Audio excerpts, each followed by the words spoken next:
Revival back for the last 30 minutes of the show, and like I said, we gotta get to some serious conversation. This is the truth segment. Truth be told. So yeah, we're gonna dive into this one. all right, let's talk about what's going on in the city. This whole conversation, first off, was sparked by an incident that happened at a local establishment called Bourrée. Mm-hmm.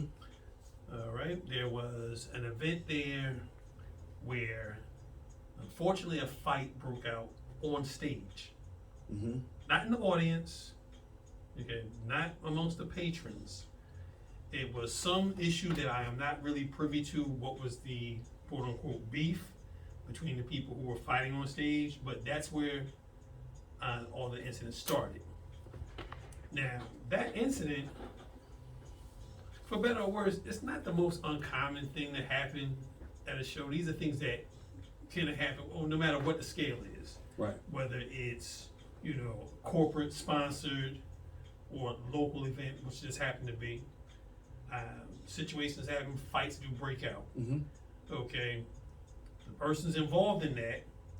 Okay, it was eventually moved off the stage. The person's involved left the venue. Right. But because of the occurrence, the establishment tried to use that as a means to cancel another person's upcoming event, Mm-hmm.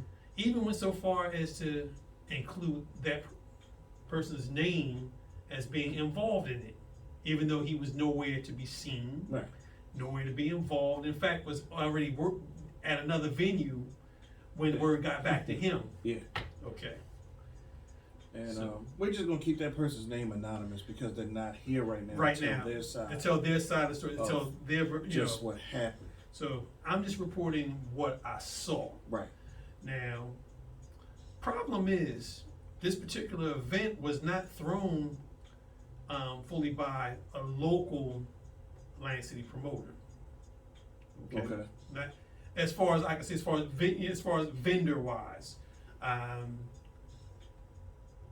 But the thing is, things that happen in Atlantic City seem to get blamed and put on those of us who are from the area Right. for when it comes time for us to throw our functions. And that's a problem Yeah. because we're being held to a standard for something that we didn't cause. Right. And but the real crazy thing is that's a normal thing to be done and has been done in this area where someone else can come into town, Mm-hmm.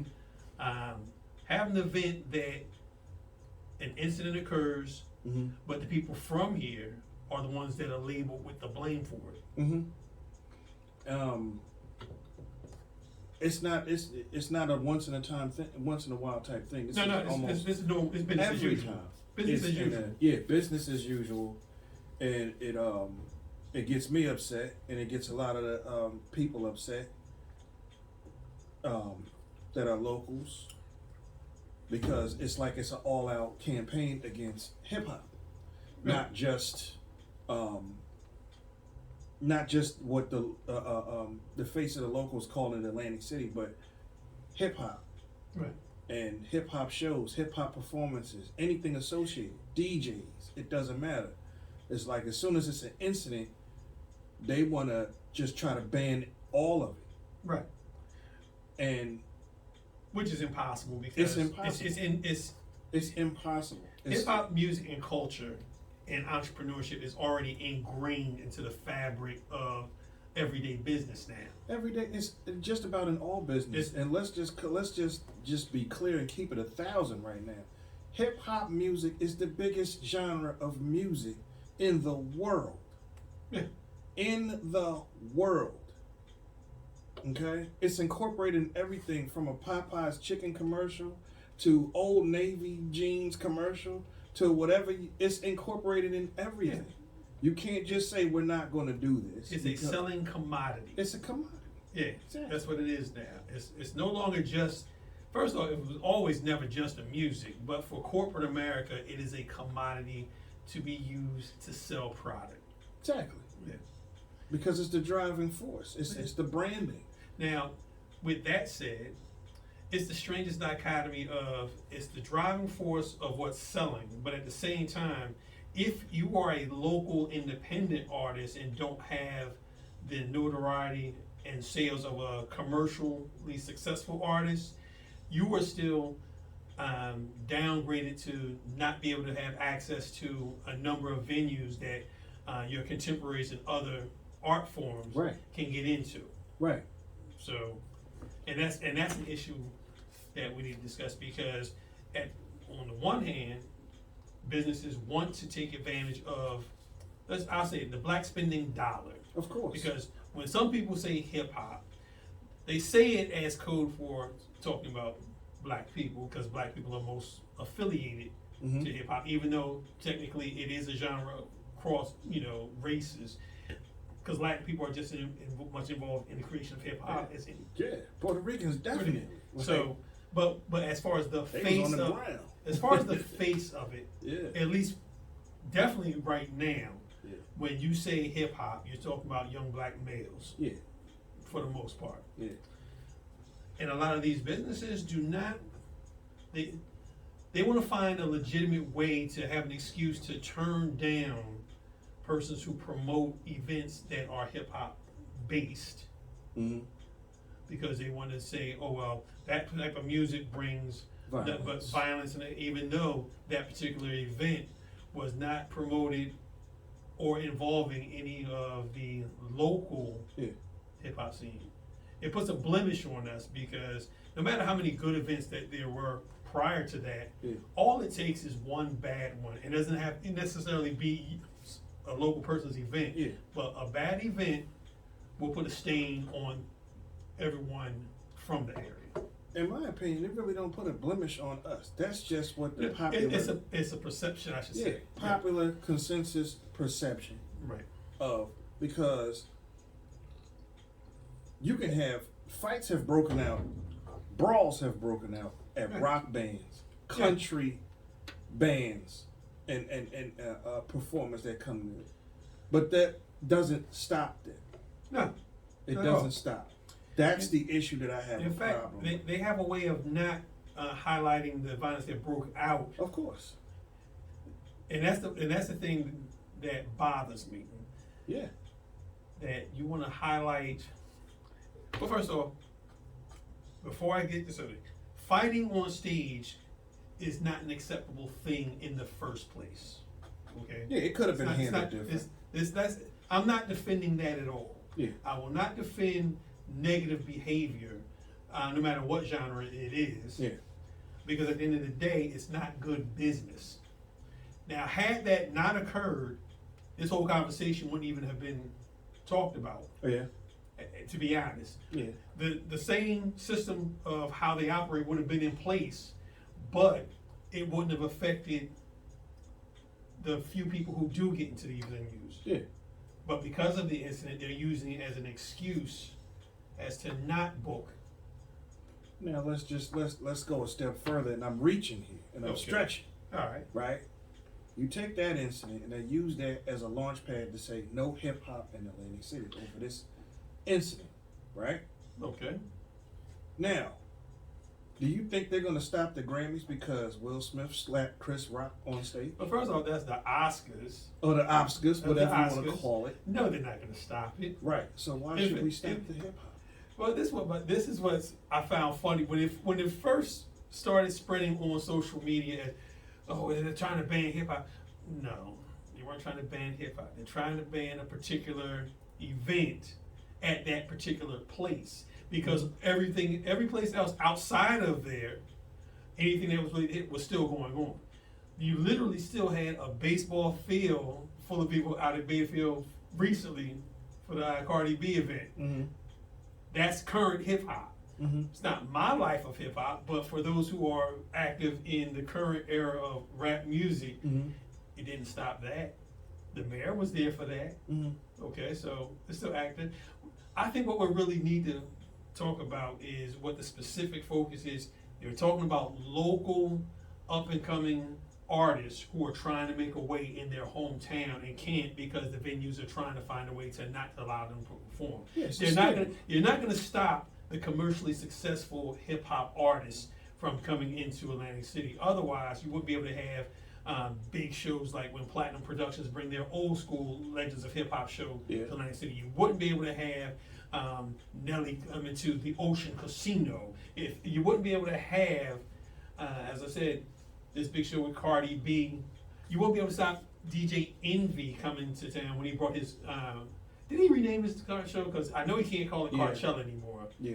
But the point is, if they are already established acts in the industry who are guaranteed to bring a certain amount of money and patrons to the city, there's no way they're going to stop that. What they're really stopping are the local artists who, and I'm going to say this because it has to be said, some of the local artists are underdeveloped in regards to how to have control of the crowd. Some people are scared of the lit, life turned up artists. Some people are scared of that. I get it. I get Okay, it. and I get that. And I'm gonna be honest. I'm an older dude. I've lived past my turn up days. I can still turn up if I want to. I Yeah. don't want to. I don't have any desire to jump up and down on couches and Yeah. or being when I'm past that. And that type of excitement will scare businesses. It does. And I'll say it like this: if I had a place of my own, I'm gonna be honest. I don't Yeah. want anybody tearing up my place because they want to turn up. I mean, no establishment does. No establishment does. But But- I'm But my point express your is, point of your perspective on that. hip hop is youth driven. Rap music is youth driven. Okay. A lot of your even to go into rock and roll is youth It's youth driven. driven.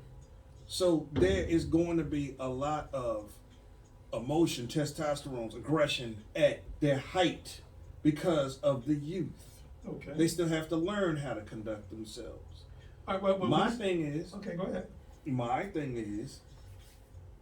Now, what you're age gonna bracket are we have, talking like, about here? we What's the talking age about bracket? we talking about from teenagers from I'm gonna say from just a ballpark from 15 to 25 as a ballpark. Okay. Now it could be off, it could be more, it could be less, whatever. But let's just say the demographic from 15 to 25. Emotions, aggression, all of that stuff is high because it's youth. They have to learn how to control all of that stuff. When they get older, such as older men like yourself and myself, Right. my issue is you're still going to have fights at these rock and roll places. You're Okay. still going to have fights at these bars, local establishments, whatever you want to call it. Whoever's there, Right. regardless of what racial background it is. Why is hip hop the ones that's always getting targeted? Because it's already established, and it's the funniest and ironic thing to me. Being black in America, Mm-hmm. they've already sold the image of black men being as a danger to society. It's already been Yeah. sold. So they're just following the stigma. They're following that, but Mhm.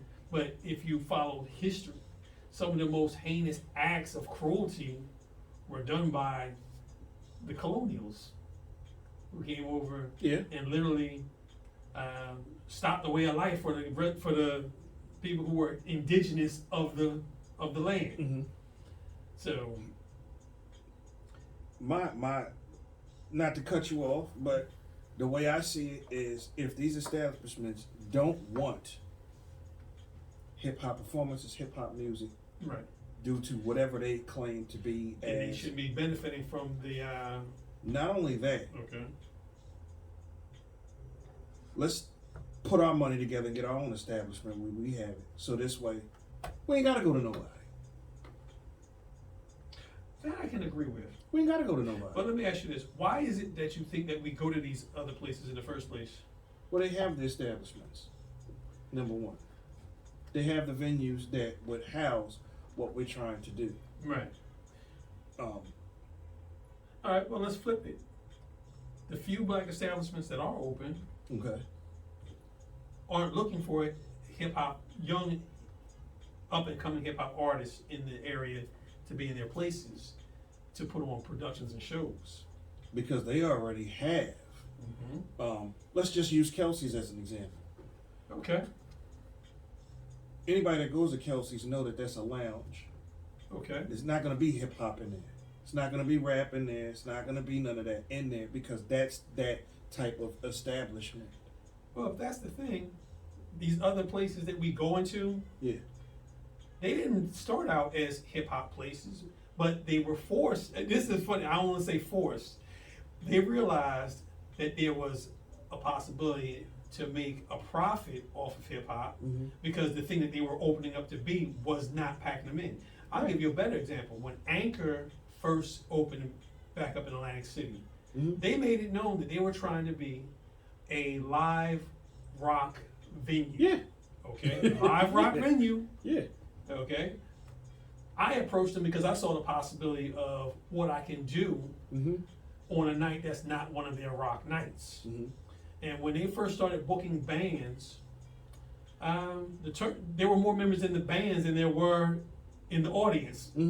Okay. Yeah. And after enough of that, they realized that they're going to have to turn to alternative options, Right. or their doors were going to be grand opening, grand closing. Right. Okay. I was smart enough to, as someone with a plan, I approached them, I presented them things that I've done, what I bring to the table, and we negotiated where I did a couple of reggae nights because first off, I love reggae music, and I just as an act of good faith, I said, you know what, I'm not even going to charge you for this because this is something I want to show you that I do, Can do. Right. and build a relationship with you. Right. And it worked in my favor because we had 2 789. We had the 789 before the pandemic and our return after the pandemic. Which both were packed. Yes. So both were packed. Yeah. So I built a relationship by one, knowing how to conduct myself in a business manner. And when we were in the place, we kept it professional but fun. Right. Yeah. And unfortunately, and I think we really would benefit, some of these younger guys would benefit if they took a moment to learn communication in business so that they can present themselves in a manner that they're not presenting themselves to these people who already have a preconceived notion of how we're going to act. Let's take care of some business first, because every place I've been into were places I wasn't expected to get into. Yeah. But I don't think that is the problem. I don't think they know how to do the business because they're getting the venues. Right. So the business, I'm quite sure these establishments are just not just saying, all right, yeah, handshake agreement, and you can have it. I'm quite sure that proper business is done. But it can't be, soon as something happens, say I told you that was going to happen. It shouldn't be. But at the same time, I'm one of those guys that if you own something, right or wrong, you can do whatever you want if you own something. Right, you can. You can. Yeah. You right or wrong, if you say, I don't like it because I didn't like the shirt he had on. Nope. You run your establishment how Any you run way your you like. establishment. With the knowledge and knowing whatever circumstance, consequences are going to be your consequences. But we should, and this is my major point, know our power and where we spend our money, because that is what ultimately matters at the end of the day. Right. You're going to have establishments that are going to turn your way. You're going to have them be prejudiced. You're Oh going yeah, I've been turned away from numerous establishments. Right. So you just take, instead of getting upset, you take your money and spend it elsewhere. That's all. Spend it with people who are going to appreciate it. But also, this is the funny thing for me, because I've been in black-owned establishments and white-owned establishments, and this is just true facts.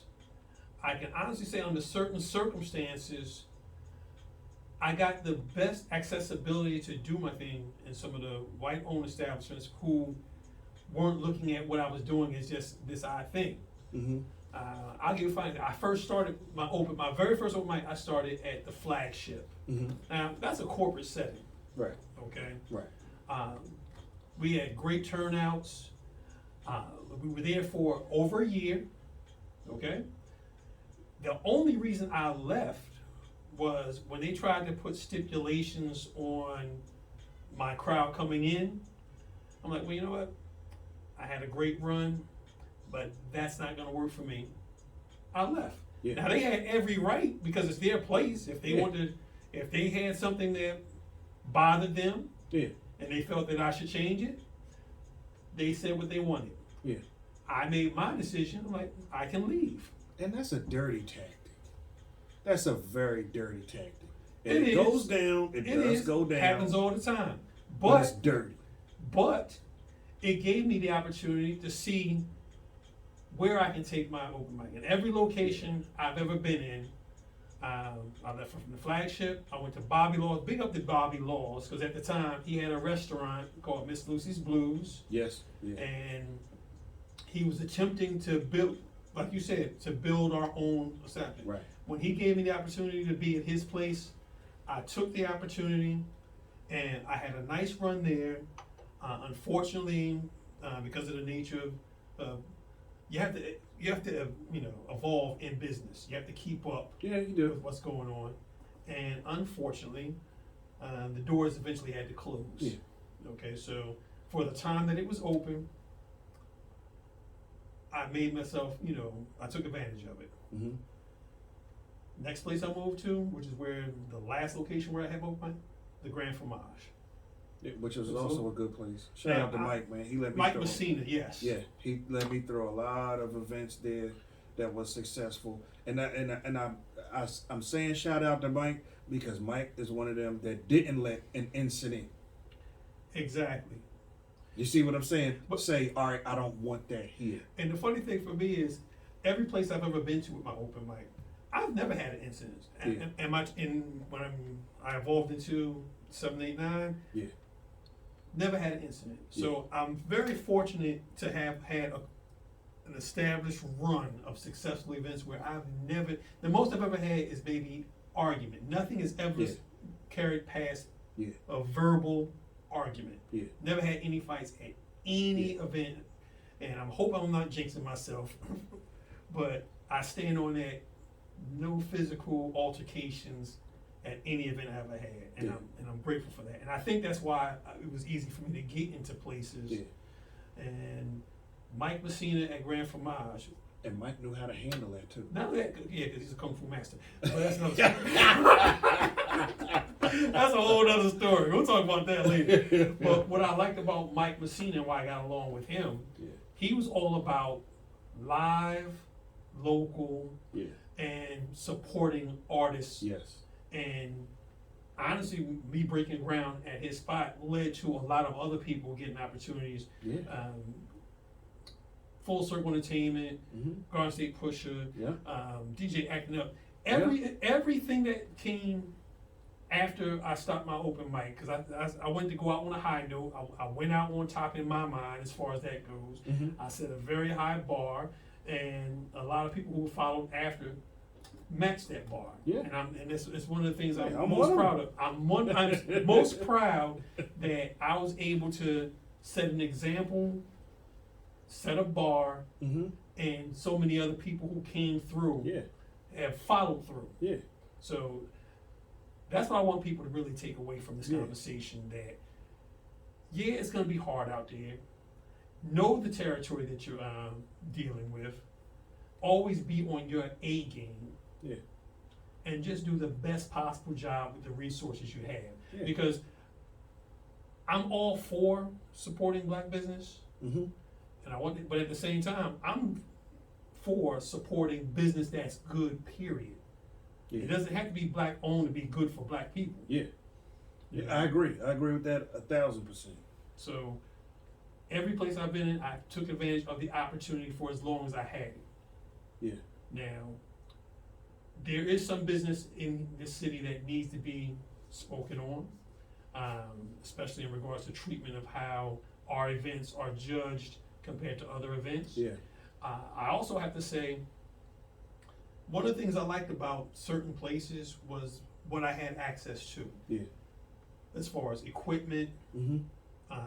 Because that's Because big. that's the big thing. And the Big. truth of the matter is, there are a few places that are black owned, Mhm. but they don't have the equipment Right. and resources Right. to make the job that you need to have done. I'm fortunate that because I am a DJ, Mm-hmm. I have my own equipment. Yeah. I don't really have to rely on. All I need is a space and a place to do it. Yeah. But it's much better when you have all of that stuff But if it's- connected, so that's where you can plug it right into your board. and that's another thing too. A lot of people need training on if the place has the equipment. Yeah. It's your responsibility to know how to plug into it. Yes. Because because a lot of Yes. a lot of promoters who throw events, they take for granted of that someone else is gonna work the board of it. And if the place has somebody, that's great. Yeah. I'm fortunate that I've been able to get into spots where I've made connections with the sound men, and we would talk, and we would have That's conversations important. beforehand. It's So- important. So I have a little bit of an advantage of someone who's not trained in, music or sound equipment. Mm-hmm. Some people just go there, just plug me. I'm like, do Yeah. you know what you're doing? Or want to get there 20 minutes before you Right. open, and now you want to test everything Yeah. out. Now, see, I'm the guy that shows up early, and I'm the last guy to leave when everybody else is Yeah. going home. I'm actually talking to Yeah. the guys that are breaking down equipment, and we're just conversating on just information that can help me for the next time I'm in this spot. Yeah. I'm the guy that doesn't even DJ, but I will go there Right. an hour ahead of time to make sure that you got everything you need. Yeah. Everything is in working condition. So Do I have the bartenders that I need? Do you got the bar backs that I need? Security. exactly. Are they all in place? So all I'm saying is there's a lot of things as far as the young crop of promoters that are coming up. Yeah. I would suggest, because I don't tell people what to do. Mhm. If you have to go the hard way to learn your lesson, Yeah, fine, that's take the long way. But I would recommend that if you're going to be involved in a certain business, you need to know all aspects of it or some of it. Let me give you some food for thought. If Yeah. you're not gonna use it, hey, but let me give you some food for thought. Make sure make sure your paperwork. Read over all of that stuff. Yeah. Especially if you got people that want to go after these big venues and want to have them in the casinos. Read over you. Don't just sign it and then that's it. And not just that, you need to know what's involved, even when you have an outdoor event. Right. The simplest things, I'm cracking up, like when you have a certain number of people that you know are coming, you're required to have some type of permit, Permits. and in some cases you need to have insurance. I would just say, And a let lot, this be a lesson. and a lot of people to, think, and a lot of people who are throwing these events, they think it's people hating on them. Like, no, this is required information Required. you need to know. I It's just not. wanna This is put not. this This out is not there. hating on you. If they're enforcing what is required, Mhm. don't look at that as an attack on you. This is part of the game. And while you're talking about that, I have to put this out there. If you're promoting, want to throw any events or anything like that, always, always, always, always, if nobody brings it up, always ask about insurance. Always ask about insurance. Because it doesn't even have to be anything to do with you. It could be somebody, they trip, they fall, they twist their ankle, and you don't want to be held accountable for these things. Right. You want to make sure that your basis is covered, because people will come right after your business. They'll come after your company, your establishment, whatever. You know what I mean? Over some ice on the floor that wasn't cleaned up immediately, and somebody slips and fall and bust their head. Yep. Now you're getting hospital bill. Now they taking you to court. Now you know what I mean? Because the establishment's got their bases covered as far as that's concerned. Exactly. So just make sure that your bases are covered. Know what you're getting into. Yes. That's what it really comes down Please. to. Know what you're Please. getting into and know what you're talking about. Yes. That's the Please. because a lot of people want to make attacks and not have the whole story, Yeah. the background story. Yeah. Get your information before you plan your response. How about Well, that's that? this day and age anyway. Yeah. People that get all their information fourth and fifth hand don't know what's going on, jumping 'cause out the window and Because just I had to saying tell a anything. couple people, like, first off, you're talking about banning. you took what somebody said in a post Yeah. or a live, and you're running with just this one part. Yeah. You're not listening to the whole thing. Yeah. You're ready to go to war over something, and you don't even have the whole story. That's the world we live in right now, unfortunately. Yeah. All they see is the head. Well, you can blame the media for that, mass media, news media, all these TMZs and Shade Room and all. They take that little sensational piece and throw it out there to get you going. Yep. And then before you know it, by the time you figure out the whole story, you're like, Yeah. I didn't even know that. Yeah. Well, you gotta wait for all the facts. Yeah. I see my man walking in, so it must be Yeah. our time. Our time is up. Next up, we got Guts in the building. Blood and Guts. Blood and Guts is in the building. Yeah, man. Getting ready to take over the 4 o'clock spot. Yeah, so we're about to get off the air. Hopefully next week the weather will be a little more kind as far as this heat. Yeah. But if it isn't, I'm built for it. I got shorts, I got a cool drink, and I got a hat. So we're about to get up out of here. WLFR 91.7. Soul Revival is done. Blood and Guts up next. So stay tuned because it's always going to be a ride. Yes, sir. Yes, We indeed. out. We out.